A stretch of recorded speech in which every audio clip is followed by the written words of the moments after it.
स्वागत है आपका नक्षत्र न्यूज में। आपके साथ मैं हूं शारिफ इब्राहिम। दिल्ली के ताज होटल में 2 दिन का इन्वेस्टर मीट कार्यक्रम संपन्न हुआ।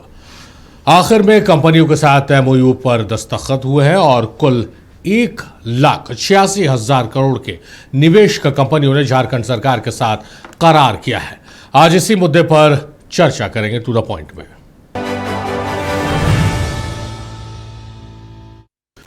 एआई भविष्य की दुनिया है। जानकारों का कहना है कि जो देश या राज्य एआई में निवेश नहीं करेगा वो विकास की दौड़ में पीछे छूट जाएगा। झारखंड ने आज के समय में विकास के सच को समझ लिया है और सरकार ने एआई आधारित समाधान की ओर कदम भी बढ़ा दिए हैं।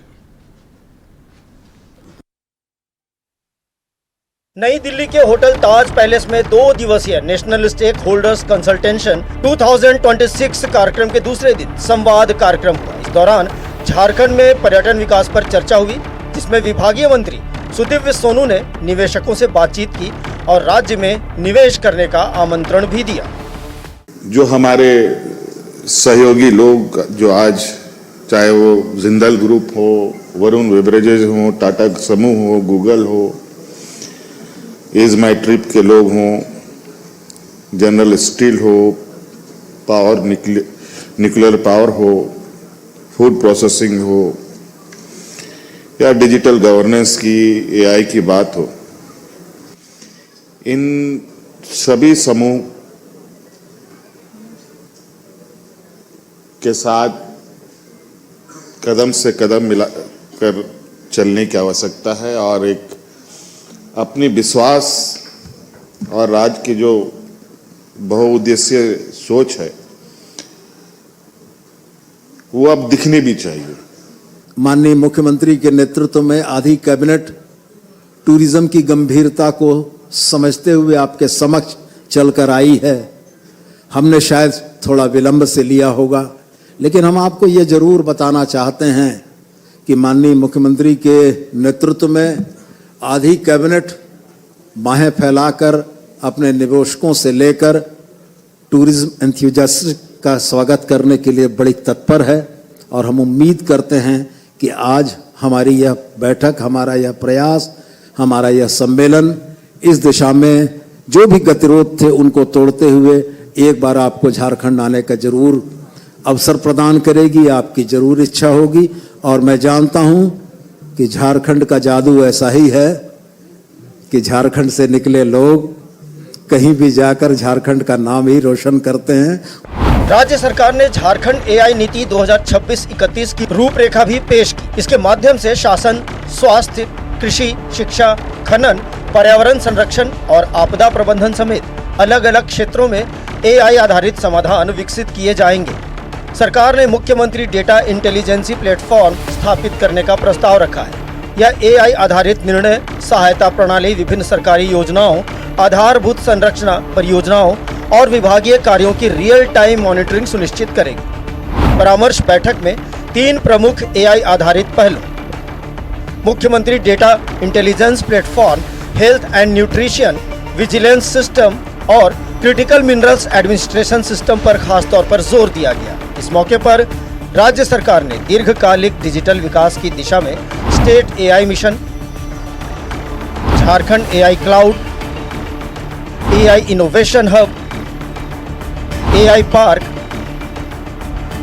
AI innovation zone, centre of excellency तथा एक समेकित स्टार्टअप और स्किलिंग इकोसिस्टम विकसित करने की भी घोषणा की। हमारा भी सोच वही है, हमारा राज्य उन्नति की ओर कैसे जाए। हमारे माननीय मुख्यमंत्री जी का भी सोच यही है और हमारे इन्वेस्टर का भी यही सोच है कि उसमें और बेहतर रूल में जो चेंजेज हो ताकि हमें कोई कठिनाइयां नहीं हो। आज जिस तरह से सिंगल विंडो ला करके माननीय मुख्यमंत्री जी ने एक उसमें कहीं न कहीं उद्योग कर्मियों को एक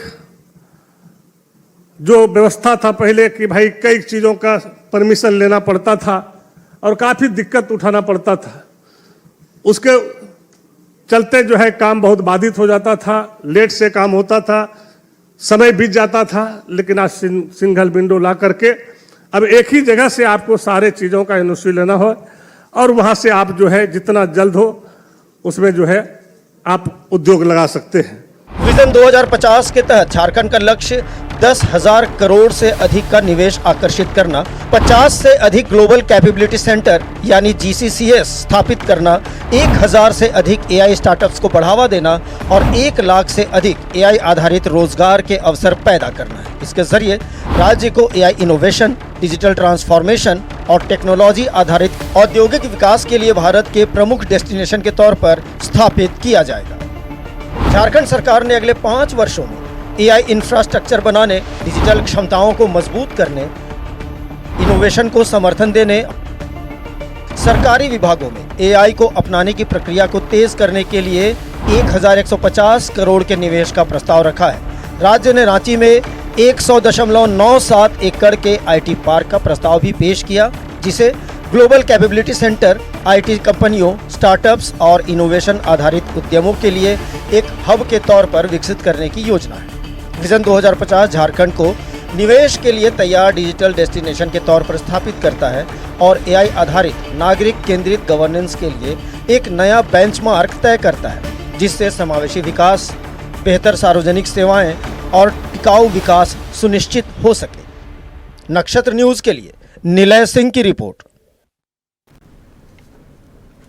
तो दिल्ली में आज मीट जो है वो संपन्न हुई है और कई कंपनियों के साथ 14 कंपनियों के साथ झारखंड सरकार ने MOU पर हस्ताक्षर किए हैं। उसमें कोई प्रमुख नाम Jindal Tata steel, Tata motors, Ambuja cement, Google, Lords educational and health society, ये तमाम नाम शामिल हैं। और झारखंड के लिए ये मीट इसलिए भी महत्वपूर्ण है कि अब सिर्फ झारखंड की चर्चा खनिज संपदा राज्य के तौर पर नहीं हो रही। हम AI इनोवेशन की बात कर रहे हैं, हम टेक्नोलॉजी की बात कर रहे हैं, हम डिजिटल वर्ल्ड में खुद को किस तरह से स्थापित करें इसकी चर्चा कर रहे हैं और इस ओर कदम भी आगे बढ़ा रहे हैं।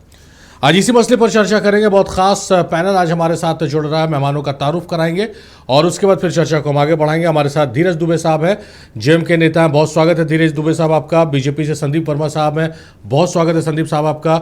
नित्यानंद शुक्ला सर हैं, वरिष्ठ पत्रकार हैं, सीनियर जर्नलिस्ट, बहुत स्वागत है सर आपका। और हमारे साथ शशांक भारद्वाज जी हैं, चैम्बर को रिप्रेजेंट कर रहे हैं, बहुत स्वागत है शशांक जी आपका। पहले हम न्यूट्रल बॉडी से शुरू करते हैं, उसके बाद फिर क्योंकि आरोप प्रत्यारोप का दौर तो ज़रूर है कि शुरू हो गई, नित्यानंद सर के साथ शुरू करते हैं। सर, जैसा मैंने अपने इंट्रो में कहा कि अब तक हम जब दूसरे राज्यों में जाते थे या मीट्स में जाते थे तो हम पर्यावरण की बात करते थे, हम खनिज संपदा की बात करते थे कि झारखंड में हमारे पास क्या कुछ है। आज हम AI की बात कर रहे हैं, डिजिटल वर्ल्ड में झारखंड का क्या योगदान रहा है उसकी बात कर रहे हैं, टेक्नोलॉजी की बात कर रहे हैं। और आज जो MOUs हुए हैं, गूगल के साथ MOU हुआ है और तमाम टेक कंपनियों के साथ जो MOU हुआ है, इसी पैमाने पर किस रूप में सरकार के इस 2 दिवसीय मीट को आप देख रहे हैं? रिजल्ट ओरिएंटेड अगर बात करें कि क्या रिजल्ट इसका फल आया, तो देखिए एक अच्छी पहल है और सही दिशा में जाए और धरातल पर उतरे जी। क्योंकि 25 साल 26 साल जब झारखंड का हम देखते हैं तो अर्जुन मुंडा की सरकार से हम देखते हैं जी, तो Tata steel, Jindal steel, Mittal steel, बहुत सारे लाखों करोड़ के MOUs हुए। अभी जो वर्तमान मुख्यमंत्री है भी यूरोपीय दौरे पर गए थे, वहाँ पर भी कुछ MOU हुए अभी जो हुआ है। तो पहल तो अच्छी है, धरातल पर कैसे उतरेगा, क्योंकि हमें याद है कि बीजेपी सरकारों में जब वो हुआ था, अभी हेमंत सरकार को बेनिफिट ऑफ डाउट हम इसलिए देंगे कि चूंकि ये सरकार ने अभी शुरू की है पिछले 6 महीना के दौरान में, 6 महीना के दौरान में ये दूसरा इनका मूव है, तो थोड़ा इनको समय 1-2 साल का देना चाहिए कि वो धरातल पर कितना आता है। लेकिन इसके पिछली सरकारों का जब हम देखते हैं तो रघुवर दास जी की जब सरकार होती थी 5 साल की, तो उन्होंने हाथी उड़ा दिया था। हाथी तो उड़ा नहीं, लेकिन जमीन में क्या है कि कोई योजनाएं दिखी नहीं। आपको भी पता है, हम लोग झारखंड में हैं। आपको एक चीज बताना चाहेंगे, आज से हम लोग 50 साल थोड़ा पीछे जाकर देखें जी। रांची, बेंगलोर और पूना, तीनों का क्लाइमेट लगभग एक समान होता है। और 50 साल पहले जब आप जाएंगे ना, तो रांची, बेंगलोर और पूना से कहीं आगे होता था। हमारे पास यहाँ CCL था, CMPDI था, मेकॉन था, सेल का R&D था, HEC मदर ऑफ इंडस्ट्रीज हुआ करती थी। लेकिन हम पिछड़ गए। जहाँ झारखंड बनने के बाद डोमिसाइल नीति, बाहरी भीतरी, वो भाषा विवाद, यही सब चीज़ों में हम उलझ कर रह गए। ज़मीन का इशू, ठीक है, ज़मीन यहाँ पर विस्थापन एक बहुत बड़ी समस्या रही है और लोगों के साथ मतलब जस्टिस नहीं हुआ है, इसको कोई डिनाई नहीं कर सकता है। लेकिन साथ साथ में देखिए कि हम लोग एक लैंडलॉक्ड स्टेट हैं। आपको बेंगलोर देखिएगा, बेंगलोर किस लिए जाना जाता है? आईटी के रूप में जाना जाता है। हैदराबाद आईटी के रूप में जाना जाता है। उन्होंने शिक्षा, आपको याद होगा कि हमारे झारखंड, बिहार जो हिंदी स्पीकिंग बेल्ट के लड़के हैं वो मैक्सिमम बेंगलोर जाते हैं पढ़ने के लिए, इसलिए कि उन्होंने मेडिकल कॉलेज, इंजीनियरिंग कॉलेज और साथ में वहाँ पर प्लेसमेंट के लिए आईटी से और उस तरह के जॉब अपॉर्चुनिटीज़ बच्चों को है कि आप यहाँ पढ़िए और यहाँ पर भी नौकरी, आपका प्लेसमेंट लग जाता है। ठीक है, देर से सही मुख्यमंत्री हेमंत सोरेन ने जो एक सराहनीय पहल, माने सराहनीय कदम हम कहेंगे, लेकिन ये देखना होगा कि ये धरातल पर उतरे और सारे लोगों को उनको थोड़ा समय देना चाहिए। ये बहुत अच्छी बात नित्यानंद सर ने कही है। इसको साइकोलॉजी के टर्म्स में लॉ ऑफ इमेजिनेशन कहा जाता है। लॉ ऑफ इमेजिनेशन के तहत इन्होंने वस्तुस्थिति बताई कि आज से 50 साल पीछे आप जाइए, क्या कुछ स्थिति थी बेंगलोर की, क्या कुछ स्थिति थी पुणे की और क्या कुछ स्थिति थी झारखंड की, रांची की। लेकिन आज जब कंपैरिजन कीजिएगा तो ज़मीन आसमान का फ़र्क बेंगलोर और रांची के बीच, झारखंड के बीच नज़र आएगा। ये इस फासले को किस तरह से कम किया जाए, इसकी आवश्यकता। शशांक जी का रुख करते हैं। शशांक जी, कल भी आप मेरे मेहमान थे इस शो में और कल तो एमओयूज़ नहीं हुए थे, कल हम लोग सिर्फ मीटिंग की बात कर रहे थे। आज कुछ एमओयूज़ हुए हैं, महत्वपूर्ण एमओयूज़ हुए हैं। किस रूप में आप देख रहे हैं? क्योंकि एआई के सेक्टर में सरकार का विशेष फोकस है, टेक्नोलॉजी के सेक्टर में विशेष फोकस है। क्या इस चीज़ के लिए हम तैयार हैं, झारखंड तैयार है? मुख्यमंत्री अच्छी पहल कर रहे हैं जी, इसका स्वागत है, परंतु एआई एक बहुत विशिष्ट तकनीक का क्षेत्र है और इसमें बहुत अधिक विशेषज्ञता की आवश्यकता होती। अभी तो ये माना जा रहा है कि भारतीय जो तकनीकी आईटी की कंपनियां हैं, जैसे इन्फोसिस, टीसीएस, बड़ी बड़ी कंपनियां, वो एआई को कितना दे पा रही है और वैश्विक परिदृश्य में एआई से जो कितना बड़ी भूमिका निभा सकती है, इससे अभी सोचा जाए जी। तो ये अच्छी बात है, पहल होनी चाहिए। एआई भविष्य का उद्योग है, भविष्य की शासन प्रणाली है और भी अनेकों उपयोग है एआई के हर क्षेत्र में। बहुत अच्छी बात है, लेकिन मेरा ये कहना है कि हमें झारखंड की जो आवश्यकताएं हैं, झारखंड की जो विशेषताएं हैं, उनके आधार पे भी उन उद्योगों को आगे बढ़ाने का सोचना चाहिए। जैसे पर्यटन की हम बात करते हैं, कुछ यहाँ जैविक उत्पाद अच्छे हैं, हम ऑर्गेनिक खेती की बात कर सकते हैं, क्योंकि एआई लाना या टेक्नोलॉजी कंपनियों के सेंटर यहाँ लाना थोड़ा श्रम साध्य कार्य है। आ जाए तो बहुत ही अच्छी बात है। तो चाहते हैं केंद्र के रूप में कि राज्य का विकास हो, क्योंकि जब विकास होगा, उद्योग लगेंगे, तभी सारे लोग समृद्ध होंगे, सुखी होंगे, सामूहिक विकास होगा। नहीं तो व्यक्ति विशेष का विकास होता रहेगा। तो थोड़ा इन विषयों के लिए विचार करना चाहिए।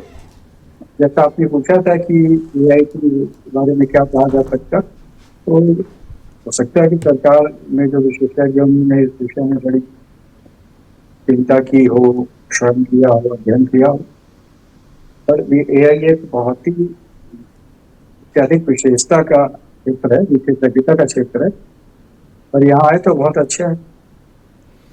चलिए, अपने दर्शकों को हम बता दें कि जो एमओयू साइन हुआ उसके बाद जो बयान आए हैं वो मैं सुन रहा था, तो उसमें जो शशांक जी ने कहा और जो मेरा भी कंसर्न है, being a journalist, being a Jharkhandi, मेरा भी कंसर्न है कि एआई के लिए हम कितना तैयार हैं। तो 3 जो कंपनी है, Lord educational health and society और टाटा मोटर्स इंडस्ट्रियल टूरिज्म और एडुकेटिंग की तरफ काम करेगी, और गूगल जो है AI infrastructure, pilot project, skilling programmes, ये तमाम लोगों के लिए होगा, आम जनमानस के लिए भी होगा और सरकारी सेवाओं में जो है उनके लिए भी ये रहेगा। तो पहले एडुकेट करना है और उसके बाद फिर उसके इम्प्लीमेंटेशन की बारी आएगी। संदीप वर्मा साहब का रुख करते हैं। वर्मा साहब, किस रूप में देख रहे हैं? कल भी हम लोग इसी मुद्दे को लेकर बैठे थे, आपके मित्र आए थे, उन्होंने ज़्यादा उम्मीद नहीं जताई थी इस मीट से, लेकिन आज मीट में जब एमओयू हो गया तो उसके बाद फिर हम आज ये प्रोग्राम लेकर आए। क्या लग रहा है कि जो 14 कंपनियों के साथ एमओयू हुआ है, झारखंड में निवेश के द्वार खुल रहे हैं, तो बदलाव होगा बड़े पैमाने पर? देखिए, मेरा मानना है कि ये हेमंत सोरेन जी की जो सरकार है जी, वो लोगों के साथ धोखाधड़ी खाली कर रही है, लोगों को झूठा सपना दिखाती है और फिर उस सपने को तोड़ती है। इसका सबसे अच्छा उदाहरण आपको मिलेगा कि 7 वर्ष से यहाँ पे इनकी सरकार है। 7 वर्ष के अंदर कौन कौन से उद्योग की स्थापना की गई, इसके बारे में पहले बताना चाहिए। दूसरा, पिछले वर्ष सरकारी खर्च पे अधिकारियों के साथ मुख्यमंत्री जी की पूरी टीम जो है वो यूरोप की यात्रा पर गई थी। ठीक है, लोग जाते हैं निवेश के लिए, कई जगह प्रयास करते हैं, लेकिन उसका परिणाम क्या आया? 1 वर्ष का समय काफ़ी होता है। 1 वर्ष के अंदर में अगर किसी को निवेश करना होता है तो वो आपके प्रदेश में निवेश कर सकता है। इतना पर्याप्त समय है किसी चीज़ को धरातल पर उतारने के लिए। मुझे जहाँ तक जानकारी है कि जिन जिन विषयों पे वहाँ चर्चा हुई, एक भी उद्योग जो है वहाँ से यहाँ नहीं आया और कहीं धरातल पे कोई काम दिखा नहीं। अब जाकर के दिल्ली के होटल ताज में जिस तरह से अलग अलग कंपनियों को बुलाया गया, उसमें से तो कई ऐसी है जो कि पूर्व के एमओयू और पूर्व का जो है उसको ही फिर से जो है उन्होंने रिपीट किया। लेकिन एमओयू जो है वो पर्याप्त नहीं होता है। एमओयू जो है वो मेमोरेंडम ऑफ अंडरस्टैंडिंग है, लेकिन वो धरातल पे कब उतरेगा, उससे क्या काम हो सकेगा? तो मुझे लगता है कि ये सारी चीज़ें जो है 7 वर्ष के अंदर में ऐसा कोई भी विषय दिखाई नहीं दिया जिसके लिए ये प्रशंसा की जा सके। क्योंकि आम लोगों के साथ जिस तरह से मुख्यमंत्री जी ने वादा किया था कि युवाओं को रोजगार मिलेगा, युवाओं को रोजगार कितना मिला है इसका अनुमान आप लगा सकते हैं, आंकड़े आपके पास होंगे। किसी भी तरह का कोई नया उद्योग नहीं लगा। महिलाओं को सुरक्षा दी जाएगी, महिलाएं कितनी सुरक्षित हैं यहाँ पे, हर दिन आप देख रहे हैं कि कोई ना कोई घटनाएं होती है। अपराधियों का मनोबल इतना बढ़ा हुआ है कि पुलिस की कस्टडी से लोगों को जो है वो छीन करके और उसकी हत्या की जा रही है। एक बाहर बैठा हुआ क्रिमिनल जो है, वो अपराधी जो है, वो यहाँ के जो सत्तारूढ़ दल है उसके विधायक को धमकी देता है कि हमें रंगदारी दो नहीं तो तुम्हारी हत्या कर देंगे। तो आप इस माहौल में कितने सारे उद्योगपतियों को यहाँ बुला करके ऐसे माहौल में, क्योंकि लॉ एंड ऑर्डर एक ऐसा विषय है जहां अगर आप लॉ एंड ऑर्डर अगर ठीक नहीं होगा तो कोई भी यहाँ आपके यहाँ आना नहीं चाहेगा। अच्छा संदीप साहब, हम लॉ एंड ऑर्डर के मामले में आएंगे। आप जो 7 साल का हिसाब मांग रहे हैं, जाहिर सी बात है भाई, विपक्ष में है और गंभीर विपक्ष है आप, तो आप हिसाब मांगिएगा।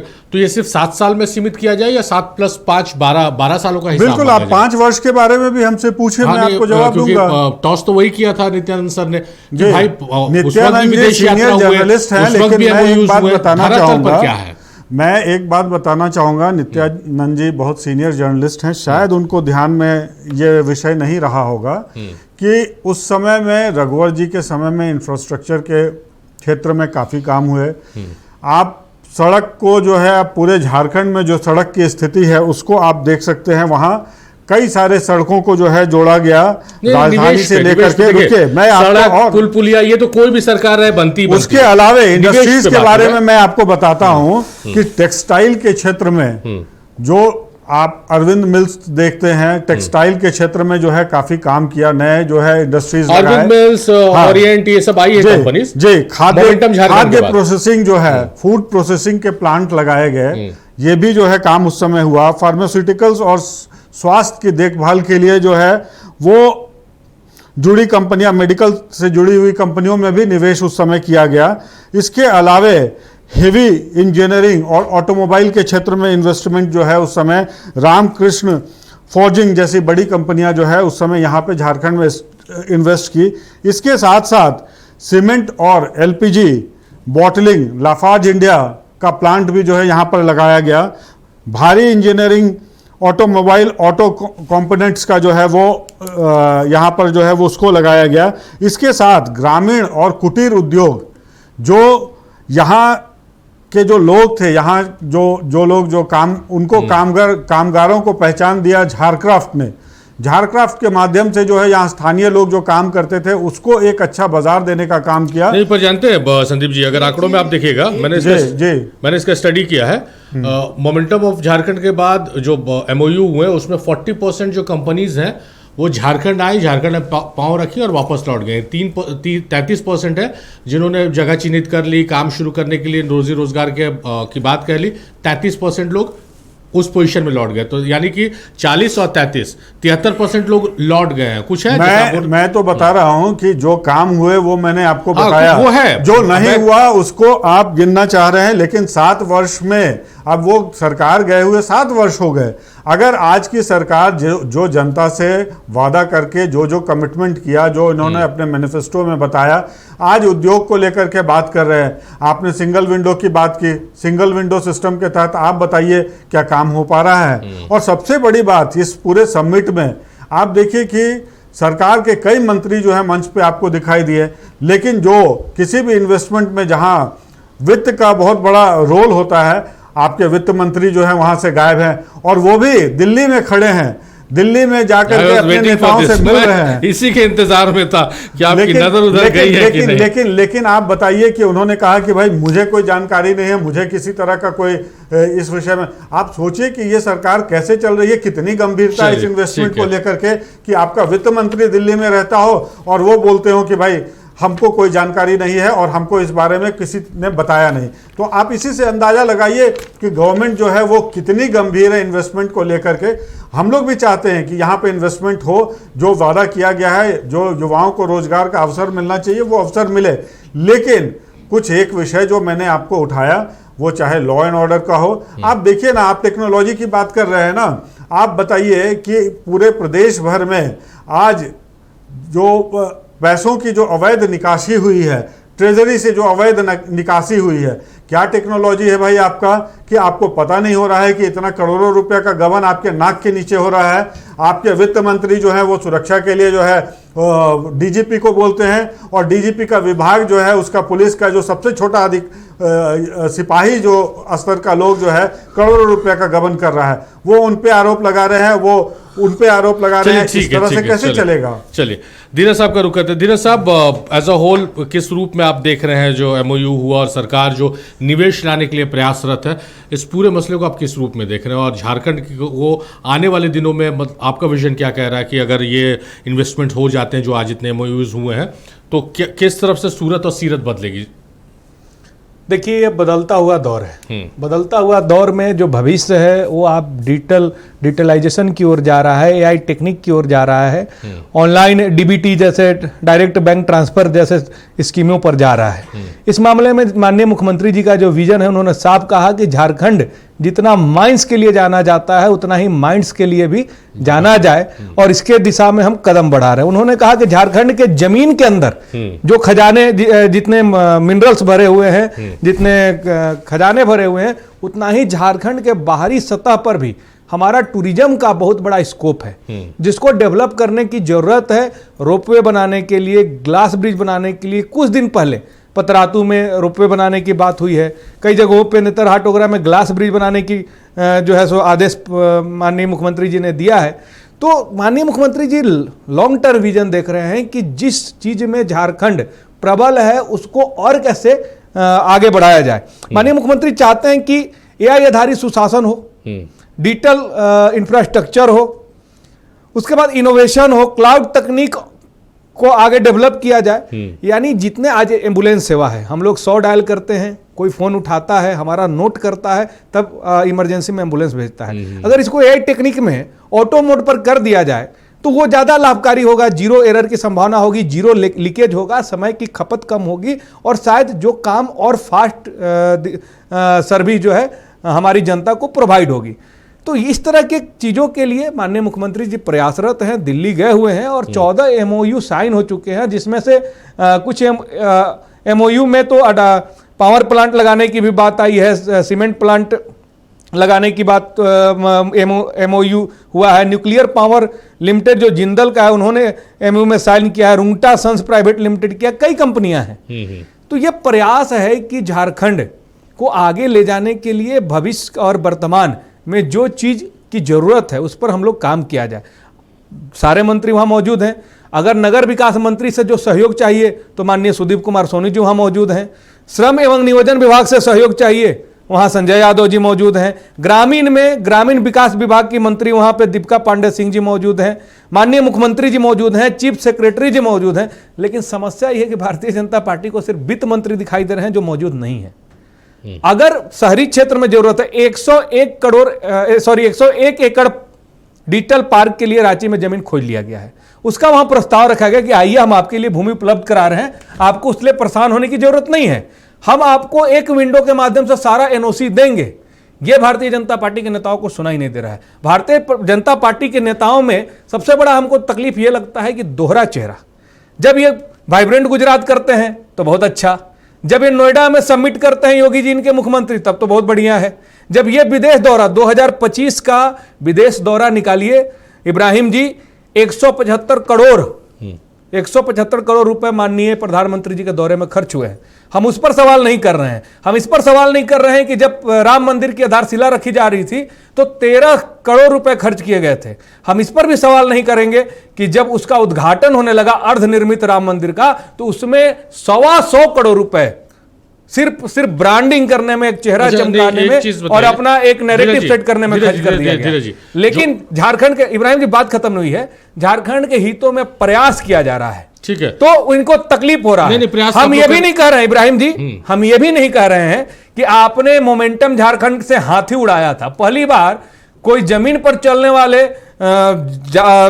जानवर को उड़ाने का प्रयास किया गया, उसमें 100 करोड़ रुपए से ऊपर खर्च हुए थे।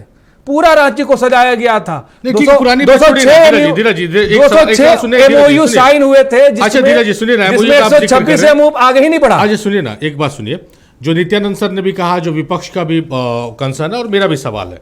फरवरी 2025 में कोलकाता में Bengal global business summit, 26,000 crore निवेश के प्रस्ताव, 15,000 रोजगार बनाने का अनुमान। अप्रैल 2025 में स्पेन स्वीडन यात्रा के बाद लगभग 3,000 करोड़ के निवेश का प्रस्ताव मिला। उसके बाद दावोस यात्रा में 1,27,055 करोड़ के निवेश का प्रस्ताव, एमओयू और एलओएल लेटर ऑफ इंटेंट हुआ था, जिसमें 40,500 रोजी रोजगार के अवसर खुलेंगे। तो ये जस्टिफाइड सवाल है कि इससे पहले जो दौरे हुए, इससे पहले जो एमओयूज हुए, उसकी स्थिति अभी क्या है कि हम नए एमओयूज की चर्चा करें और वो विश्वास हो जाए कि हाँ वो जमीन पर उतरने वाला, ये सब तो नहीं दिख रहा जमीन पर। देखिए सारी चीज़ें सरकार में प्रक्रियाधीन होती हैं। सरकार के अलग अलग विभाग के मंत्री और जो हमारे प्रशासनिक पदाधिकारी हैं वो उस पर काम करते हैं। अगर किसी को डेटा चाहिए कि पिछले विगत जो प्रयास किए गए थे उसका क्या ज़मीनी हकीकत है, तो उनके लिए आईटीआर बना हुआ है, आरटीआई बना हुआ है, राइट टू इन्फॉर्मेशन एक्ट 2005, उससे आप जानकारी जुटा के रखा जा सकता है। लेकिन एक कहल गया है, एक कहावत है, कारज धीरे होते हैं काहे होत अधीर। तो अधीर नहीं होना चाहिए भारतीय जनता पार्टी को। हम ये आरोप लगा दें बैठ के यहां से कि 17 साल आप शासन किए, तो आपने क्या किया, आपने टूरिज्म को कहां ले गए, आप झारखंड के लिए कितने उद्योग को आप स्थापित कराए, कितने नया निवेश आपके समय में आया। अब डोमिसाइल नीति की बात आ रही है, तो उसी डोमिसाइल नीति की शुरुआत किसने की, हंगामा किसके समय में हुआ, कौन मुख्यमंत्री का कुर्सी खोया और फिर उसको पार्टी में लाकर किसको नेता प्रतिपक्ष बना दिया गया है, ये किसका कारनामा रहा है। मेरे 2-3 सवाल हैं, सवाल पूछिएगा आप। तो झारखंड में निवेश की संभावना पर क्या कहा चैम्बर के अध्यक्ष आदित्य मल्होत्रा, उद्योग विभाग के सचिव अरवा राजकमल, इन्वेस्ट इंडिया के मैनेजिंग डायरेक्टर और रुंगटा ग्रुप के चेयरमैन सिद्धार्थ रुंगटा ने, ये आपको सुनवाते हैं।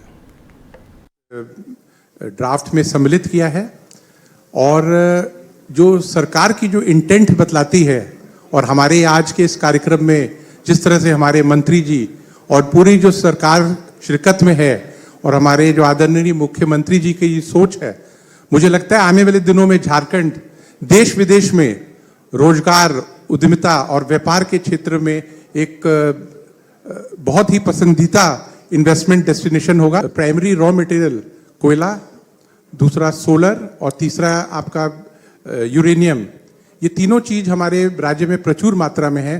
तो हम एक ऐसा इंसेंटिव तरह का एक बिजली की दर रखें कि हमारे पूरे देश विदेश के लोग झारखंड में अपना निवेश की बात सोचें।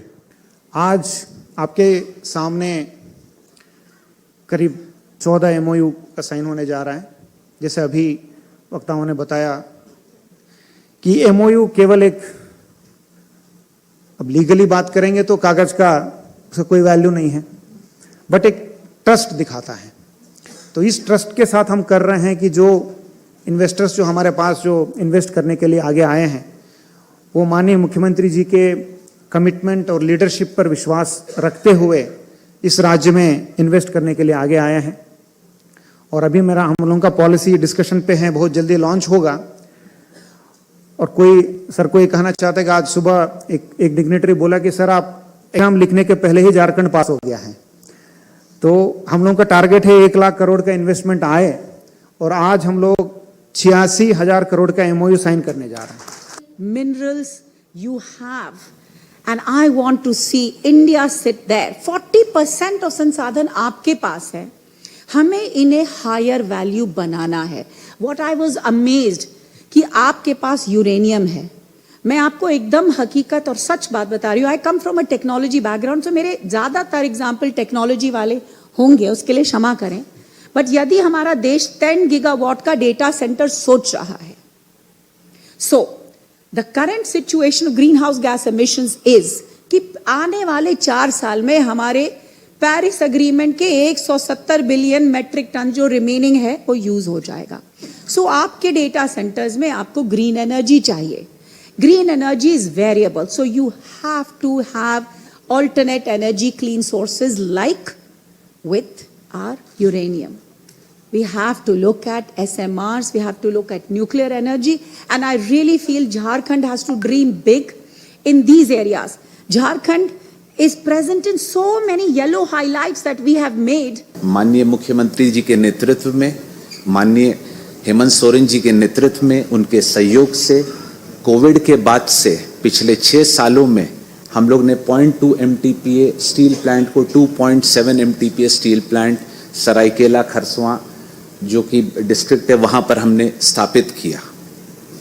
बहुत सारे चैलेंजेस आए, बट कोई भी इशू था तो माननीय मुख्यमंत्री द्वारा सब चीज़ का समाधान किया गया। और हम फॉर्चुनेट हैं कि हम लोग के साथ में जो मुख्य सचिव हैं श्री अविनाश कुमार जी, जब हेड ऑफ ब्यूरोक्रेसी और गवर्नमेंट में एक वो होता है तो उससे सब सारी समस्याओं का समाधान हुआ। झारखंड में जैसे कि आज 26% आयरन ओर अवेलेबल है, 27% नॉन कोकिंग कोल है, बट मेरे हिसाब से जो सबसे बड़ा यूएसपी अवेलेबल है वो है कोकिंग कोल रिजर्व्स, जो कि क्रिटिकल मिनरल घोषित किया गया भारत सरकार के द्वारा। एक चीज हम लोग को सोचना चाहिए कि 1912 में जैसे सुंदरमन जी ने बोला कि पहला स्टील प्लांट जमशेदपुर में हुआ, बट आज अब हिंदुस्तान का 16.5% स्टील ही बनाते हैं खाली।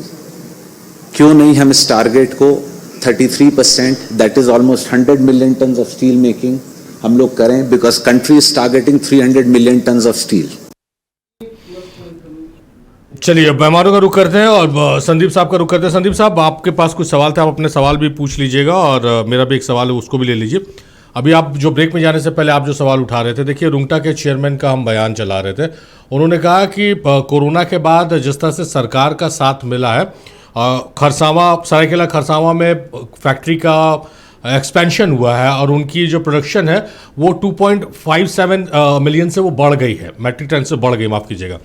और दूसरी तरफ गूगल ने कहा है, गूगल के जो इंडिया हेड थे इस मीट में आए हुए थे, उनका कहना है कि झारखंड के लिए जो उन्होंने सोच रखा था कि किस रूप में गूगल को वहाँ पर इम्प्लीमेंट करना और झारखंड सरकार से हेल्प करना, हूबहू वही झारखंड के मुख्यमंत्री और वहाँ के अधिकारियों ने वही रोड मैप उनके सामने रखा है। तो ये एक बहुत पॉजिटिव बात है किसी राज्य के लिए। नहीं, निश्चित तौर पर पॉजिटिव अगर कुछ हो तो हम लोग उसका स्वागत ही करेंगे। मेरा सिर्फ इतना ही सा कहना था कि भाई 7 वर्ष अगर आप सरकार में हैं तो 7 वर्षों में क्या क्या पॉजिटिव आपने किया उसके बारे में बताना चाहिए। अब उसके लिए अगर हमारे मित्र बोले कि आपको आरटीआई में जा कर के लेना पड़े, तो मुझे लगता है कि भाई इतना तो वो बता ही सकते हैं कि 7 वर्षों में सरकार ने क्या क्या किया, क्या उनकी उपलब्धि रही, कितने तरह के उद्योग लगे, कितने लोगों को रोजगार मिला उन उद्योगों से। दूसरा मैंने सवाल किया था कि यूरोप में जो आप गए तो उसको कन्वर्ट कितना आपने करा पाया। सवाल इसलिए पूछ रहे हैं क्योंकि अभी जो भी एमओयू हो रहा है, पहले भी आपने बताया कि लाखों करोड़ का जो है वो एमओयू साइन हुआ, लेकिन वो कन्वर्ट कितना हुआ वो अगर हम लोगों को जानकारी मिलेगी तो लगेगा कि भाई चलो अभी भी जो प्रयास हो रहा है उसका कुछ सकारात्मक रिजल्ट आएगा। दूसरा जो मेरा कंसर्न था कि जो वर्तमान में लॉ एंड ऑर्डर की व्यवस्था है, क्या ये किसी भी व्यापार को बढ़ाने के लिए, जब आप सुरक्षित होंगे तभी किसी काम को करने के लिए आगे बढ़ते हैं। आज जो आम लोग हैं वो सुरक्षित नहीं है, हर दिन आपको घटनाएं पता है कि क्या हो रही है। तीसरा, यहाँ पे आप बोलते हैं कि भाई माइनिंग के लिए जाना जाता था, हम माइंड के लिए जाने जाएंगे। माइनिंग के क्षेत्र में किस तरह से अवैध माइनिंग हो रही है, आपने अभी कुछ दिन पहले गृह मंत्री जी का भी देखा होगा स्टेटमेंट, और उन्होंने कितनी गंभीरता से ये बताया कि हर जगह जो है अब हम लोग तैनात करेंगे ताकि फोर्स को लगाएंगे जिससे कि इलीगल माइनिंग नहीं हो। आपको भी पता है कि यहाँ पे किस तरह से इलीगल माइनिंग जो है हमेशा से होता रहा है, उसको रोकने के दिशा में चूंकि स्टेक होल्डर बनी हुई है सरकार, तो उसको रोकने के लिए कोई प्रयास नहीं कर पा रही है। इस तरह के कई सारे विषय, मैंने आपको एक और भी बताया कि टेक्नोलॉजी की अगर आप बात करते हैं तो बताना चाहिए हमारे साथी मित्र को कि जो अभी ट्रेजरी से पैसे निकाले जा रहे हैं, जो हर दिन आपके अखबारों की सुर्खियां बनी रहती है, बोकारो, हजारीबाग और अभी 2 दिन पहले रांची में पशुपालन विभाग से 17 पॉइंट कुछ करोड़ रुपया का जो अवैध निकासी हुआ है, तो ये ऑन रिकॉर्ड है। ये ऑन रिकॉर्ड है। आप किस टेक्नोलॉजी का उपयोग कर रहे हैं जो कि वो किसी के व्यक्तिगत खाते में चला जा रहा है, आपको पता भी नहीं है, और जब मालूम चल रहा है तो आप क्या कार्रवाई कर रहे हैं उसके बारे में भी आपको बताना चाहिए। तो इस तरह का अगर माहौल रहेगा तो मुझे लगता है कि जो लोग उत्साहित होकर के आना चाहते हैं, आप टूरिज़्म की बात कर रहे हैं, टूरिस्ट प्लेसेस में आपने क्या क्या सुरक्षा के इंतज़ाम कराए हैं, वहाँ बेसिक नीड्स जो है, यहाँ ठीक है बहुत सारे यहाँ पे प्राकृतिक सौंदर्य वाले जगह हैं, कई जगह स्पिरिचुअल टूरिज़्म भी डेवलप कर सकते हैं। तो ऐसे टूरिज़्म वाले क्षेत्र में आपने अब तक 7 वर्षों में क्या डेवलपमेंट किया, वहाँ जो बेसिक चीज़ें होनी चाहिए, सुविधा जो जन सुविधा होनी चाहिए वो तक उपलब्ध नहीं है। इन सवालों के बारे में मुझे लगता है कि इनको पहले बताना चाहिए और वो जवाब से सेटिस्फाइड करना चाहिए आम लोगों को कि भाई इस तरह इतने लंबे समय तक अगर शासन करने के बाद सिर्फ इनके पास आश्वासन है, तो उस आश्वासन पे झारखंड के लोग जो है कितने दिन तक ऐसे ही ठगते रहेंगे। तो इन सारे सवालों का जवाब आप मांगिए मेरी ओर से, वो जवाब अगर मिलता है तो मैं भी कन्विंस होऊंगा, मैं भी वेलकम करूंगा, हमारी पार्टी भी स्वागत करना चाहेगी। भाई कौन नहीं चाहता है कि झारखंड का विकास हो। चलिए धीरज साहब सवाल ले लेते हैं, जो कंसर्न है विपक्ष का जो सवाल है। नहीं, बहुत बढ़िया कंसर्न है। ये बोल रहे थे कि टूरिज्म के लिए है तो टूरिस्ट प्लेस है, उस पर क्या सुरक्षा का इंतजाम है। हमारे यहाँ झारखंड में कम से कम टूरिस्टों पर हमला नहीं हुआ है, इतना तो झारखंड सरकार अपना व्यवस्था करके रखी है। ऐसा नहीं हुआ है कभी कि पहलगाम घूमने गए और आतंकी अचानक कहीं से घुस जाते हैं, आपका इंटेलिजेंस सोया रहता है, 26 लोगों की हत्या हो जाती है और देश में ये सवाल नहीं पूछा जाता है कि आखिर आतंकी कहाँ से आए, कैसे आए, इंटेलिजेंस कैसे सो रहा था, सरकार क्या कर रही है, बल्कि ये नैरेटिव चला कि धर्म पूछकर मारा गया। पुलवामा में जब घटना घटी तो पुलवामा के शहीदों को खूब नमन हुआ, लेकिन सवाल ये नहीं हुआ कि 250 केजी जो है RDX कहाँ से आया। वैसे ही उरी में हुआ, वैसे ही बालासोर में हुआ, पालकोट में हुआ, अनेकों घटनाएं हुई, दिल्ली में बम ब्लास्ट हो गए। तो उसके बाद ये हल्ला करते हैं कि रोहिंग्या मुसलमान घुस रहे हैं, दिल्ली ये बांग्लादेशी घुस रहे हैं, जबकि BSF इनके अधीन है। तो सवाल और जवाब दोनों में ये खुद फंसते हैं। इनका बड़ा मजेदार चीज है कि पूछना खूब अच्छे से जानते हैं, लेकिन जहां जवाब देना होता है वहां तुरंत मुद्दों से भटकाने भी इनको आता है। नीट की परीक्षा लीक हो जाती है तो इस पर जवाब देने के लिए नहीं है। उत्तर प्रदेश में भी पुलिस की परीक्षा लीक हो जाती है तो उस पर इनको जवाब देना नहीं है। आप जो फर्जी निकासी हो रहा है उस पर जवाब दे। अब फर्जी निकासी पर रोज पेपर की सुर्खियां, आप कोई भी पेपर उठा लीजिए, बोकारो में अभी आज का खबर है, आज का अखबार उठाइए, बोकारो में जो अवैध निकासी हुई थी उस पर जांच हुआ, उसके लोग जो है उसको पकड़ के अंदर जेल में भेजा गया। तो कार्रवाई तो हो रही है। आपके जैसा थोड़ी हम लोग छुपाना चाहेंगे भारतीय जनता पार्टी नहीं है जो कि नहीं, छुपा देगी। आप कार्रवाई करते हैं, कोई घटना होने के बाद कार्रवाई, आप सरकार का जो जनता का गाढ़ी कमाई है उसकी फर्जी निकासी करके लोग जो है निकल जा रहे हैं और आप बोल रहे हैं हम कार्रवाई तो कर रहे फर्जी हैं। निकासी का पता किसने लगाया? झारखंड सरकार ने। जांच कौन कर रही है? झारखंड सरकार। दोषियों को जेल भेजकर और उससे रिकवरी कौन कर रही है? झारखंड सरकार। हम तो कर रहे हैं ना, जिन्होंने गलत किया, जिन्होंने अपना कुरफात दिमाग लगाया ये करने में, उनको पकड़ने का काम भी तो माननीय मुख्यमंत्री हेमंत सोरेन जी ने ही किया है। और कोई आज की घटना है? आपके सरकार समय से चलते आ रहा है। पकड़ तो नहीं पाए रघुवर दास जी, पकड़े हेमंत सोरेन जी, तो कार्रवाई कर रहे हैं हेमंत सोरेन जी।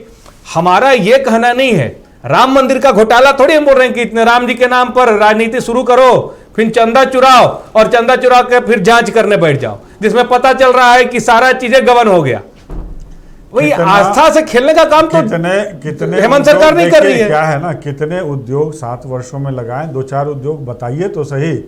ये सिर्फ बात करने से तो बात बनती नहीं। उद्योग तो सबसे ज्यादा आपको बताना चाहिए। 7 वर्षों संदीप जी आपको बताना चाहिए, तो बताया, इसलिए बताना चाहिए। 17 साल शासन आपका रहा। आप 17 साल शासन में एक बार आप हाथी उड़ाए हैं। 7 वर्षों में बाकी समय तो आपके मुख्यमंत्री उड़ते रहते थे, दिल्ली से लेकर झारखंड, कितना बैग लेके उड़ते थे, ये तो आपको जानकारी होगा। जो है आप लोगों ने झारखंड को जो फंडिंग का स्टेट बना के रखा हुआ था, नहीं है सरकार, चंदा जुटाने का स्टेट जुटा हुआ था है। अरे 700 जिलों में बेवकूफ बनाना, 700 जिलों में भाजपा कार्यालय खुल के जो बैठा है 5-5 करोड़ का बन का, जिसके अकाउंट में 10,000 करोड़ रुपए हो। चुनाव आयोग जो ये बोलता है कि विधायक का चुनाव लड़ने के लिए 40 लाख रुपए होना चाहिए, मैक्सिमम लिमिट है। सांसद का चुनाव लड़ने के लिए 90 लाख रुपए मैक्सिमम लिमिट है, लेकिन कभी यह प्रस्ताव पारित नहीं करता है कि एक पार्टी को कितना खर्च करना चाहिए। लाखों करोड़ रुपए आप लोग फूंक देते हैं पीआर मजबूत करने में, अपना चेहरा चमकाने में। चलिए डिटेल हो रहा है, उसके लिए आपके पास कोई नीति नहीं है। चलिए हम लोग इन्वेस्टमेंट पे रहते हैं। इन्वेस्टमेंट पर इनको बोलना चाहिए ना कि कोविशील्ड से लोग 250 करोड़ रुपए क्यों लिए इलेक्ट्रल बॉन्ड के माध्यम से चंदा, क्यों लिए? बिना बढ़िया से प्रशिक्षण किया आप लोगों को कोरोना वैक्सीन लगा दिए। वो कोविशील्ड लगने से किसी का लीवर खराब हो रहा है, किसी का हार्ट अटैक हो रहा है, कोई ब्रेन हेमरेज से मर रहा है, जवाब इनके पास नहीं है। यही इनका काम है। बीप कंपनी से 250 करोड़ रुपए चल रहा है। चलिए लौटते हैं, तो आप लोग दोनों के पास आएंगे। सवाल जवाब बिल्कुल नहीं, सवाल का जवाब। चलिए सत्यनारायण सर का रुख करते हैं। अच्छा सत्यनारायण सर, जो मैं देख रहा था कि जो मेजरली फोकस्ड रहा ये meet IT, AI, industrial investment, tourism और डिजिटल गवर्नेंस पर, वही सवाल फिर घूम के आ रहा है जो आप डिफरेंस आपने बहुत बाखूबी बताया था। क्या उस डिफरेंस को हम पाट चुके हैं और इसके लिए अब तैयार है झारखंड? हम लोग कदम ताल कर पाएंगे? नित्यानंद सर आपसे सवाल है। अच्छा, देखिए सबसे बड़ी चीज़ है कि AI के क्षेत्र में हम लोग और जो जा रहे हैं तो उसके लिए हम लोग कितने तैयार हैं, ये बड़ा जेन्युइन सवाल है। क्या हम लोग यहाँ पर अगर जो AI का इंस्टीट्यूट वगैरह चाहे उससे रिलेटेड कोई भी चीज़ खोलते हैं तो क्या हमारे पास टेक्निकल मैन पावर है? तो हमें तो कहीं ना कहीं बाहर से मैन पावर लाना होगा। और झारखंड में एक नीति बनी हुई है कि जो 75% मैन पावर है वो आपको लोकल लोगों को रखना पड़ेगा। नहीं, गूगल ने इसके लिए कहा है सर कि गूगल ट्रेनिंग भी करेगी। नहीं ठीक है, ट्रेनिंग करेगी तो एक शुरुआत है। और देखिए मेरा एक चीज़ कहना है कि मैंने जैसे बेंगलोर का एग्जांपल दिया था, अगर जो हमारे पास टेक्निकल यूनिवर्सिटी आते हैं, हमारे पास देखिए झारखंड को डेवलप करने के लिए आपको कई सेगमेंट में बांटना होगा। एक टूरिज्म बहुत इंपॉर्टेंट सेक्टर है। आप केरल में चले जाइए, केरल टूरिज्म से फल फूल रहा है, उत्तराखंड टूरिज्म से फल फूल रहा है, कश्मीर जो है जम्मू कश्मीर टूरिज्म से फल फूल रहा है। हमारे पास टूरिज्म तो एड ऑन है, मतलब हमारे तरफ से एक मेडल के रूप में है जो यहाँ पर नेचुरल ब्यूटी ईश्वर ने हमें दी है। उसका मतलब कहिए कि 26 साल में जिस तरह से ब्रांडिंग होना चाहिए था और डेवलपमेंट होना चाहिए था।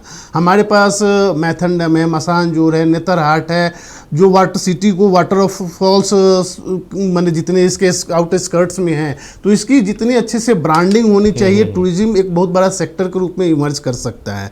साथ साथ में AI और IT आज की मांग है, उस पर अगर जो हमें बेसिक वैसे इंस्टीट्यूट्स मिलते हैं, ट्रेनिंग मिलता है यहाँ के यूथ्स को, तो देखिए ये एक क्या है कि फाउंडेशन लेइंग है। आप बेंगलोर जो आज बना है वो एक दिन में नहीं बना है। इन्फोसिस को 80s में रखा गया था, वहाँ से वो एक शुरुआत हुई थी। वो 40-45 साल का एक सफ़र है। तो ऐसा नहीं है कि मतलब आज कोई इंडस्ट्री में क्या होता है कि आप प्रोडक्शन शुरू कर देते हैं, आपको दिखता है 2-4 साल में, लेकिन जो नॉलेज बेस्ड चीजें होती हैं इसमें थोड़ा सा आपको 10 साल का एक गैप, चूंकि आप इंस्टीट्यूट उस लेवल का डेवलप करेंगे, ट्रेनिंग करेंगे, फिर जनरेशन टू जनरेशन बैचेज आएंगे 2, 3, 4, 5, फिर उसका बेनिफिट आने वाले समय में मिलेगा। लेकिन एक चीज क्या है कि झारखंड में एक आईटी सेक्टर और एआई सेक्टर एक ऐसा है जो कम ज़मीन पर, हमारे पास रांची में भी देखिए एचईसी का एरिया है, चाहे वैसे एरिया हैं जहाँ पर 100-200 एकड़ में हम इसको डेवलप कर सकते हैं और ये आने वाले समय में झारखंड की तकदीर बदल सकती है। एक बात हम संदीप जी का बोलना चाहेंगे, रघुवर दास के समय में एक और इन्वेस्टमेंट हुआ था, बहुत बड़ा इन्वेस्टमेंट हुआ था। अडानी ने 1600 मेगावाट का एक पावर प्लांट भी लगाए थे, लेकिन झारखंड के लोगों को उसको बेनिफिट नहीं मिला था। वो बांग्लादेश भले हमारे लोगों को मार पीट कर भगाता रहा, लेकिन वो पावर जाता है बांग्लादेश को आज भी। नहीं, ये गलत है आपको जानकारी, कोई बांग्लादेश को नहीं जा रहा। तो कहाँ जाता है? नहीं जा रहा है। क्या बात करते हैं संदीप जी, अब इससे मैंने पावर प्लांट उसमें एक देखिए विधानसभा में प्रश्न भी उठा था संदीप जी, हम लोग कि 25% सरकार का पॉलिसी कहता है कि 25% पावर प्लांट लगाएंगे तो स्टेट को देना होता था। उस पॉलिसी में व्याप्ति में इसको बाईपास किया गया था। साथ में ये था कि हम दूसरे अल्टरनेटिव मीडियम से यहाँ को पावर देंगे। अब मिलता है नहीं मिलता है वो तो वर्तमान की सरकार बताएगी, लेकिन आज भी वो पावर सीधे बांग्लादेश को जाता है, क्योंकि उसका नहीं हो सकता की बात नहीं है। केंद्र सरकार ने एमओयू कर रखा हुआ है बांग्लादेश के, और उसका जो ग्रिड बना है, देखिए एक चीज बता रहे हैं, पावर सेक्टर में संदीप जी आप खुद सरकार के हिस्सा रहे हैं, आप तो सब जानते हैं कि जो वहां से उसका ग्रिड बना है वो सीधे बांग्लादेश को, चाहकर भी झारखंड को बिजली नहीं दे सकता है, इसलिए कि वहां अडानी जो पावर प्लांट है गोड्डा का, उसका सीवर ग्रिड जो बना हुआ है सीधे बांग्लादेश ही पावर जाएगा। पाइप जैसे पाइप से पानी जहां देना रहता है उसी तरह से इलेक्ट्रिक का भी वही है सिस्टम। तो खैर उस पर हम नहीं आते हैं, बात यह है कि झारखंड का विकास कैसे हो, मूल प्रश्न ये है। और जो 26 साल में डोमिसाइल में, भाषा विवाद में, अलग अलग इश्यूज को लेकर बाहरी भीतर को इश्यूज हुआ है, देखिए वो सारी चीज़ें चलती रहेंगी। कोई भी सरकार हो, यहाँ के यूथ के स्किल डेवलपमेंट आप जब तक नहीं करते हैं तो आप अपने राज्य के यूथ के साथ भला नहीं कर पाएंगे, क्योंकि सरकार के पास इतनी नौकरियां नहीं होती हैं कि वो सब लोगों को एकोमोडेट कर सके। तो सरकार जो अभी की वर्तमान सरकार ने अगर जो एक पहल की है तो मुझे लगता है कि वो बाय हार्ट इसको चाहेंगे कि ग्राउंड पर उतरे। मैंने एक चीज पहले वाले में कहा था कि इम्प्लीमेंटेशन ग्राउंड पर उतारना सबसे बड़ी चीज सबसे महत्वपूर्ण, इसलिए कि एमओयूज तो हमने 26 वर्षों में हमें अगर जो जोड़ दिया जाए तो कम से कम 1 लाख करोड़ से ऊपर का एमओयू झारखंड में हुआ है 26 सालों में। लेकिन फैक्ट क्या है कि उसमें से कितने % जमीन पे कितना, जमीन का विवाद था। लेकिन एक चीज ये है कि जो टेक्निकल यूनिवर्सिटीज एआई और आईटी का है, इसमें कम जमीन में भी स्किल डेवलपमेंट होगा और ये कहीं ना कहीं झारखंड के लिए एक अच्छी शुरुआत होगी। ये सही बात कह रही है। मैं भी पत्रकारिता में जब से ये देख रहा हूँ, ये गवर्नमेंट जिसकी भी रही हो, एमओयू धड़ाधड़ हो रहे हैं, लग रहा है कि अब निवेश आएगा, इंडस्ट्रियलिस्ट आएंगे, इंडस्ट्री होगी, फैक्ट्री बैठेगी, लेकिन ज़मीन पर सरकारें किसी की भी रहे कुछ भी देखने को नहीं मिलता। शशांक जी का रुख करते हैं। शशांक जी, कई सालों से आप भी सुन रहे होंगे, मैं भी सुन रहा हूँ कि झारखंड को IT हब के तरह डेवलप किया जाएगा, सरकारें बदलती रही, लेकिन IT हब का आई भी अभी तक इम्प्लीमेंट नहीं हुआ है। क्या वजह आप मानते हैं कि IT हब की परिकल्पना झारखंड में आकर दम तोड़ देती है? पहले तो मैं शुक्ला जी का उत्तर दे देता हूँ। शुक्ला जी ने कहा था कि कोई IT इंडस्ट्री लगती है तो आगे तो विकसित होने में लगती है। अब वो स्थिति नहीं है। वो इन्फोसिस का युग अलग था जब वो IT आरंभ हुआ था। अब तो आप सेंटर 6 महीने में खड़ा कर सकते और वहां से कार्य प्रारंभ हो सकते। अब दूसरी बात आते हैं कि आपके विचार की क्या कठिनाई है। तो कठिनाइयां बहुत हैं। सबसे ज्यादा कठिनाई प्रक्रियाओं में है, लाइसेंस लेने में है, विद्युत के कनेक्शन में है, और इतने सारे लाइसेंस और अनुमतियां हो रही है कि उद्योगपति ढूंढता रह जाता और उसके पास कुछ उपाय नहीं रहता कि कैसे किसी प्रोजेक्ट को शीघ्र पालन कर सके। जी, तो सबसे पहले तो सरकार को जो यहाँ उद्योग चल रहे हैं उनसे पूछना चाहिए कि आपको क्या समस्या है, तो वो आपको व्यवहारिक समस्या बताएंगे। फिर जो एमओयू आए हैं या हुए थे कभी और वो नहीं हो पाए, उस पर भी अध्ययन होना चाहिए कि क्या कारण था कि वो एमओयू होते और उनसे कोई कार्य नहीं हुआ। कहाँ बातें रुक रही है, कहाँ से व्यवधान आ रहे हैं, कौन सी प्रक्रियाएं ऐसी हैं वो हतोत्साहित कर रही है, कौन सी शक्तियां हैं जो उद्योगों को सरलता के साथ नहीं आने दे रही। इन सब पे व्यापक चर्चा हो के निश्चित पत्र बने और फिर उसको ठीक करने के लिए पड़ उठाएंगे, तब जाके उद्योग का वातावरण बनेगा। इससे निवेश लाना उतना सरल रह नहीं गया। एक तो हर राज्य निवेश लाने के लिए स्पर्धा कर रहा है और एक से बढ़ के सुविधाओं की घोषणा कर रहा है या फिर तो हमें देखना होगा कि हम ऐसा क्या करें जिससे कि उद्योगपति झारखंड आए, यहाँ उद्योग लगाए। आईटी में बहुत सी बातें बदल रही हैं, आईटी का बिजनेस मॉडल बदलने की तरफ है, तो हमें ये भी देखना होगा कि इस संबंध में क्या बता सकता है। हम अगर अपने राज्य के जो अच्छे उद्योग हो सकते हैं, जैसे पर्यटन है, वनोपज है। अब अभी एक बात आई थी कि ऊटी का आम किसी बड़े शहर के या लखनऊ के मॉल में पहुंच गया या दुबई के मॉल में पहुंच गया। तो इस तरह कृषि आधारित अगर हम कार्य करें तो यहाँ पे प्रतियोगिता कम है और हम अच्छा परिणाम दे सकते हैं। ये शशांक जी ने बहुत अच्छी, बहुत बढ़िया बात कही कि निवेशकों को हमें बताना है कि हम क्या बेस्ट दे सकते हैं। दूसरे जो राज्य है वो उनकी क्या पॉलिसी है और या वो क्या सुविधाएं दे रहे हैं इन्वेस्टर्स को, और झारखंड क्या दे रहा है, वो महत्वपूर्ण है इन्वेस्टर्स को अट्रैक्ट करने के लिए। चलिए, बहुत शुक्रिया धीरज जी आपका, संदीप साहब आपका बेहद शुक्रिया, नित्यानंद साहब बेहद शुक्रिया आपका, शशांक जी आपका बेहद शुक्रिया। आप लोगों ने अपना कीमती वक्त दिया नक्षत्र न्यूज़ को, इस डिबेट को। मेरे साथ फिलहाल इस विशेष में इतना ही। देखते रहिए नक्षत्र न्यूज़।